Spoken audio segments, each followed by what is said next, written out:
One last crimson heart. That's all there was. John stood in the storage closet-like room, barely breathing.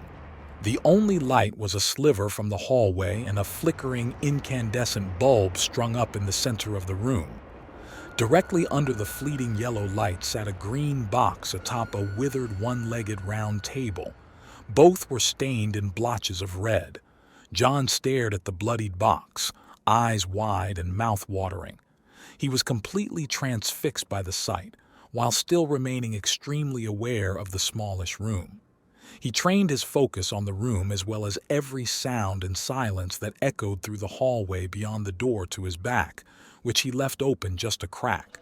Surely he would be punished if he were discovered eating the last heart, but he just couldn't help himself. The lid was still sealed, so it wouldn't have lost all of its freshness. He had to have it. He would have it. John took a carefully calculated step toward the box, then another. He had to stay focused on the hallway, but being so close to salvation, practically all he could hear was his breath and the beating of his own crimson heart. John inhaled deeply and held it there. He took another step, then two more. Should he run for it? He was so close, surely no one would hear him. He braced himself for speed and froze completely. The echo of a voice swam down the hall and struck him with a fierceness that stopped him in his tracks. Crap. Should he try to hide? There wasn't much clutter in the room, but maybe enough for him to blend. He wasn't very large, still just a boy, in fact. Maybe he could... No. He would be discovered. Moving to a hiding place would cause too much noise. He stood his ground, continuing to hold his breath. The voice was subsiding, but still he knew he was not safe. The voice did not act alone. It had been speaking to someone at the other end of the hall. Though John heard the first voice leave, he could hear the second begin to walk to the end where the first voice was. Walk past the door behind John. They'd be passing the room where he most certainly was not meant to be. How long would it take the steps? Would he truly be discovered? How would he explain such a scenario? Would anybody believe his lies? He assumed he had enough time to resume breathing, at least for a moment. He let out a slow, silent breath. He did the same inward and repeated this action at least 3 times before cutting it all together once again. The footsteps were getting closer, and John's heart pounded ever harder with every step. Every echoing boom of a step, like a call to death. The steps stopped at the door just behind John. He could feel sweat falling from his brow. A salty stream fell into his eye, but he did not scream. This pain he felt now would be nothing compared to what would follow if he were caught in this room. If they were to believe he was there to steal the last heart, he didn't even want to think of the consequences. He heard the curious voice beyond the door that he left open to better hear the hall. Oh God, what was he thinking? His childish gluttony had gotten the better of him, and it would no doubt cost him his life. Thousands of thoughts flushed through the boy's mind in a second. He carefully turned his head toward the door to watch it open even further. Fear gripped John with its icy clutches and violently shook him where he stood. Surely his heart would explode inside his chest before they could get to him. Surely his lungs would fail and collapse. Surely he would die. But the door stopped opening. It didn't move for what felt like an eternity. The wielder of the knob swiftly shut the door and continued down the hall. John could feel tears pricking his eyes. His entire body shook with a heartbeat and fear. His head began to throb, and no matter how hard he swallowed, the lump in his throat was there to stay. He nearly collapsed right then and there, but he simply couldn't afford it. He would have to send a prayer of his gratitude. But not now. No, he had come too far not to see this thing through. He wiped the tears from his eyes with a sweaty palm, which only made them burn more. Breathing as softly as he could, John continued forward. Finally, was all he could think. Finally, finally, finally. He stood before the box with the blood-stained bottom. Even the table on which it sat seemed to be stained with both distant and recent juices. He reached out to the box, slowly, and removed the lid with more careful precision than he had ever applied to anything before in his short life. He stared at the heart and felt as though he had a broken pipe. Saliva was pouring profusely and filling his mouth.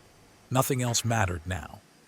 He grabbed the heart, sunk his developing teeth into it with a wet cracking sound, and closed his eyes. He'd never experienced anything nearly as euphoric as eating a human heart. A wave of pure ecstasy washed over the boy as he stood alone, savoring every detail of this moment. The taste, the texture, the danger, everything was perfectly overwhelming. It was funny for him to think that something so delicious could be living in his own chest. He tore a chunk out of the heart and chewed it slowly. Blood splattered down toward the box with his bite, and he could feel it begin to soak his chin. His shirt was wet and his hands stained red. It still had a sense of warmth to it. Amazing, he thought. He stood alone in the room, eyes shut, consuming this wonderfully forbidden treat for a long while. He savored every drop and every moment. It was so juicy, chewy, and tender in all the right places. While applying a soft squeeze, he even drank from one of the ventricles before ripping it off and chewing it up. The ventricles were one of John's favorite parts and the most tender piece of the heart. He often liked them grilled, but nothing compared to eating one raw, eating one fresh, even less to the center of the heart. It was the most pompous part, the most full, like a candy gusher he had once, but bigger and worlds better. He ate the center with a squash, holding his mouth with both hands to keep it from overflowing. When he was finished the heart, he licked his fingers clean, wiped the blood from his chin onto his hand, and licked that up too like a dog to his bone. He removed his shirt, held it above his face, twisting the garment and rinsing the blood out into his open mouth. It splashed the sides of his face with red, but he took care of it. John wouldn't dare waste a single drop of the long-anticipated lifeblood he finally acquired. It was no easy task to get here, and the consequences would be unfathomable, so John savored every second. Like a dog liking his bowl, John made sure there was no blood or pieces of flesh anywhere in the room that could be consumed. Finally, his quest was complete, and he could return to his room. John placed the lid back onto the box and turned toward the door, feeling satisfied and ready to leave. Again, he was frozen and gripped by an impossible force of fear. "Bartimus!" he exclaimed to the slender body by the door, which stood closed behind it. The light in the room was very faint, illuminating only the box, and so its rays failed to completely reach Bartimus. He was hugged by shadow. Perhaps this is how he entered without raising an alert. But how did John fail to hear him? He got careless, caught up in the ecstasy of the heart. His eyes adjusted. John could now see Bartimus had his arms crossed, and the little light that was on him showed he was wearing an expression that John couldn't quite put his finger on. "Bartimus, I," he staggered, unsure of what to do or what to say. But Bartimus rose his hand and stopped John's attempts. Bartimus began to speak himself, in his cold crypt of a voice. How many hearts were left, John? John felt the words pass through him like a ghost. I, how many? Bartimus's voice grew. He could feel the bass in his chest, and John knew he would have to confess. "One," he answered, the shame clear in his voice. He wanted to stare down at his feet, but he wouldn't dare break Bartimus's gaze. "And how many are there now?" "None." "How many?" His voice no longer sounded stern, but genuinely curious. John's voice, however, was still full of guilt and shame and fear. "None," John said again, a little louder this time.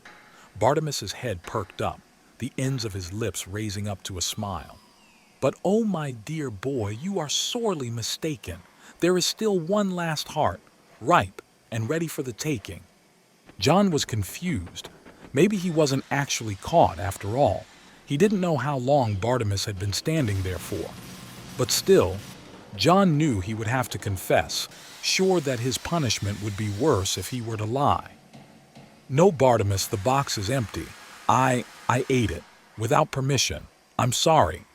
Bartimaeus began to laugh, a truly haunting sound it had been.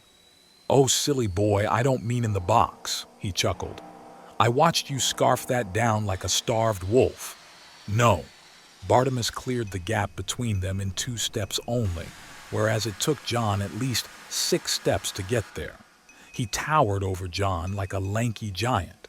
He placed a cold hand on John's shoulder and bent closer to John's level, but not quite all the way.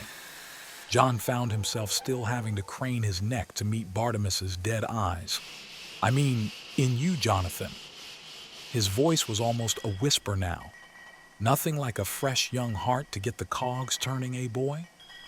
John was shocked to his core. He couldn't be serious. "But," John began a protest. But before he could utter anything else, a flash of silver reflected in the faint light above him, followed by a sharp, crushing pain in his chest, missing his heart to the right by 2 inches.